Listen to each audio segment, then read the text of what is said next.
আসসালামু আলাইকুম এভরিওয়ান, কি অবস্থা সবার? আশা করি সবাই ভালো আছেন। তো আপনি তো আলহামদুলিল্লাহ আমরা অনেক ভালো আছি।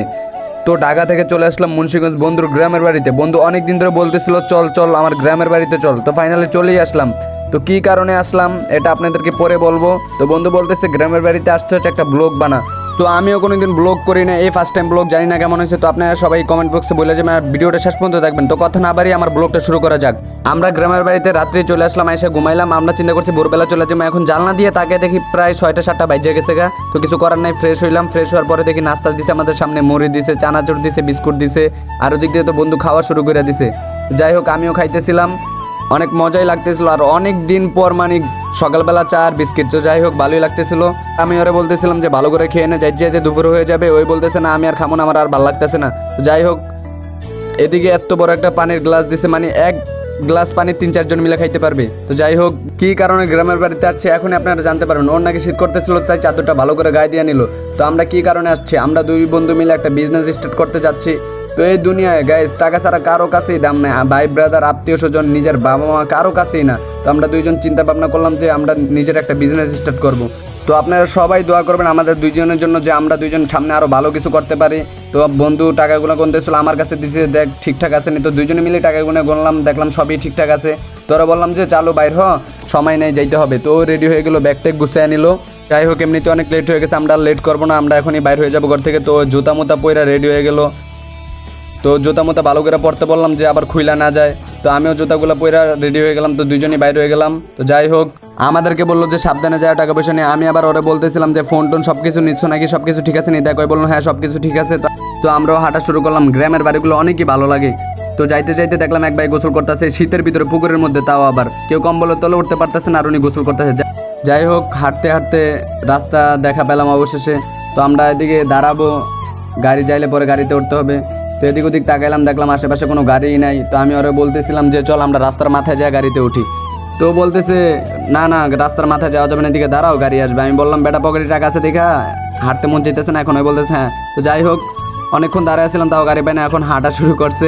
তো এখন আর তো কোনো উপায় নেই, হাঁটতে হবে। তো হাঁটতে হাঁটতে আমরা পাকা রাস্তায় চলে আসলাম।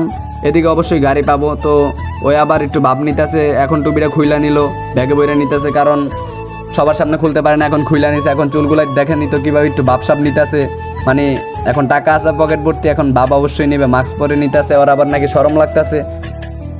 তো যাই হোক আমার বন্ধু বলে কথা। তো আমি হাঁটতেছিলাম। তো ওই যে একটা গাড়ির দেখা পেলাম অবশেষে। এত দূর হাঁটার পরে মানে পা ব্যথা হয়ে গেছে, অনেক লেট হয়ে গেছে আমাদের। তো আবার চিন্তা করতেছে যাইতে যেতে কখন হবে। আমি বললাম প্যারা নাই, চিল চিল হাঁটো। তো মামারে জিজ্ঞাসা নিলাম মামা যাইবো নাকি? মামা বললো হ্যাঁ যাইবো। তারপরে আমরা গাড়িতে উঠে গেলাম। সামনের ক্যামেরা ওপেন করে দেখতেছিলাম দুজনে কেমন লাগতেছে। আমার তো একদম বাজে লাগতেছে, আর ওদিক দিয়ে তো শরমে মাস্ক পরেছিল। যাই হোক নিজের এলাকা ছাড়া যেতে একটু খারাপ লাগতেছে। আবার কবে না কবে আসে, আবার কবে না কবে তাদের সাথে দেখা হয়। যাই হোক কিছুই করার নেই।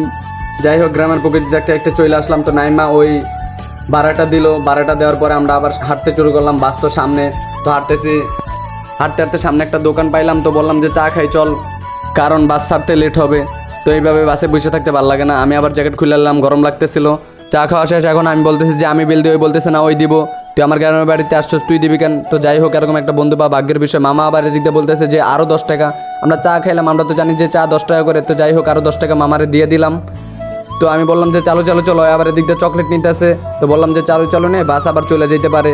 দোকান থেকে বেরো একটু হাঁটতেই দেখলাম যে বাস দাঁড়িয়ে আছে, একটু দেরি করলে মনে হয় চলে যাই। তো যাই হোক এখনও বাস ভরে নাই, কখন ছাড়বে কে জানে।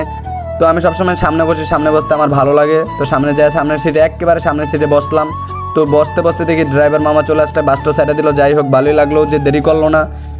তো যাইতে যাইতে দেখি আবার এদিকে ব্রেক করলো, এদিকে স্কুলের ছাত্রছাত্রী নেবে। তো আবার সামনে দেখা দেখি একটা ঘোড়ার গাড়ি, মানে দেশেও যেগুলো আছে জানতামই না, দেশে ঘোড়ার গাড়ি চলে আসছে। তো যাই হোক আর এদিক দিয়ে আমার মাথা ব্যথা করতেছিল প্রচুর, ভালো লাগতেছিল না, ওই ফোন টিপতেছিল। তো আমি এদিক দিয়ে একটা ঘুম দিলাম। ওই আমার বলতেছে যে দেখ দেখ আর ঘুমাইস না, জ্যাম। তো আমার ঘুমই তো ভাঙতেছে না, রাত্রেও ঘুমাইতে পারিনি ভালো মতো। তো যাই হোক অনেকক্ষণ বাসে বসে থাকার পরে একটা ফাঁকা রোড পাইলো, আর এটা হচ্ছে আমার ঢাকার রোড। এটা এক রাস্তায় ঢাকা চলে যাবে। মামাও অনেক জোরে 100-100 টানতেছিল, ভালোই লাগতেছিল। দেশে আমরা এরকম ঘোরার প্রস্তুতি নিয়ে আসিনি, আমরা একটা কাজে আসছিলাম। তো আবার চলে যেতেছি, তাই আপনাদেরকেও ভালো করে ঘুরে দেখাইতে পারি নাই। কাছাকাছি চলে আসছি। এখন আমরা বাস থেকে নাইমা রিক্সা নিলাম। এখন দেখি চুলগুলো আওলা জ্বলা, চুলগুলো ঠিক করলাম। ঘুম থেকে উঠলে তো জানেনি কেমন লাগে, খারাপ লাগতেছিল, ভালো লাগতেছিল না। তো রিস্কা আলাম আমারে বললাম যে মামা চালু যাও, তো নাইমা গেলাম। নাইমা একটা পাইকারি মার্কেটে উঠতেছিলাম, বড়, এটা হচ্ছে ঢাকা নিউ মার্কেট। তো কয়তালা দোকান আল্লাহ জানে, হাঁটতে হাঁটতে পা ব্যথা হয়ে গেছে এমনিতেই, আরও বাসে বসেছিলাম এমনিতেই ভালো লাগতেছিল না। তো যাই হোক, ধৈর্যের ফল সবসময় শুনছি অনেক মিষ্টি হয়, আর সফলতা পেতে হলে অনেক অনেক কষ্টের পরে সফলতা আসে। তাই আমি আর আমার বন্ধু এগুলোর দিকে না তাকিয়ে সামনে আগানোর চেষ্টা করতেছি। আপনারা আমাদের জন্য অনেক অনেক দোয়া করবেন। এখন অনেকে অনেক কথা বলবে, যাই হোক, কারো কথায় কান দেওয়া যাবে না। বাঙালির একটা স্বভাব খারাপ, কেউ উপর দিকে উঠতে চাইলে তারা সবসময় নিচের দিকে টাইনা ধরে রাখে। তো আমরা দোকানে চলে আসলাম, আয়সা দেখলাম যে আঙ্কেলটা বসে আছে। আঙ্কেলটা বললাম আমাদের যা যা লাগবে, তো উনি ওনার লোক দিয়ে আমাদেরকে মালগুলো দিয়ে দিল। এইগুলো মাল আমরা সব নিছি। তো এই জায়গায় আছে বাচ্চা মাল, ছেলেদের মেয়েদের। তো কালারগুলো অনেক সুন্দরী, আমার কাছে অনেক ভালো লাগছে, পছন্দ করে এগুলো নিছি। তো আমার বন্ধুর হাতে মেমো দিয়ে দিল যে কয় টাকার মাল কেনাকাটা করছি। তো মালগুলো প্যাকেটিং চলতেছিল, প্রায় 2 লাখ টাকার মতো মাল কেনাকাটা হয়ে গেছে।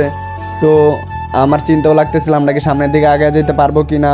তো যাই হোক, আল্লাহ ভরসা। তো মালগুলা নিচে নামানোর ব্যবস্থা হইতেছে।